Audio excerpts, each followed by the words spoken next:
Сіздермен құрметті достар, Лавол тракторларын жаңа модельдерімен шолу жасауды жалғастырамыз. Бүгінгі таныстыратын моделіміз біздің Лавол 1554. Трактордың номиналдық қуаты 150 ат күші, салмағы 7500 кг. Трактордың доңғалақ базасы 2727 мм.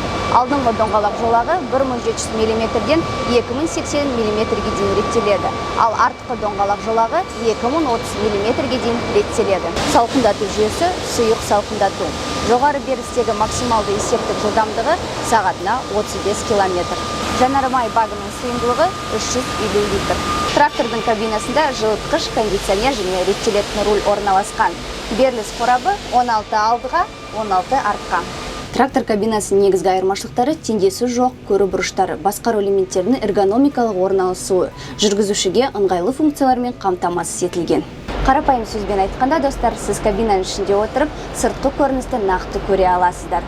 Жүру барысында еш нәрсе кедергі жасамайды.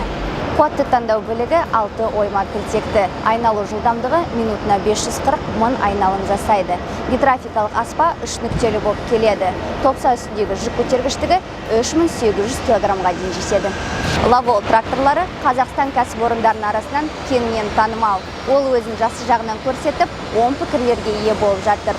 Қазақстанның әрбір түкпірінен адал клиенттер біздің отандық тракторларында жұмыс жасайды. Құрметті достар, келесі бейнероликте біз сіздерді жаңа комбайн Лавол 120 ЖК моделімен таныстырып өтеміз. Сіздермен бірге болған Агромаш Холдинг KZ.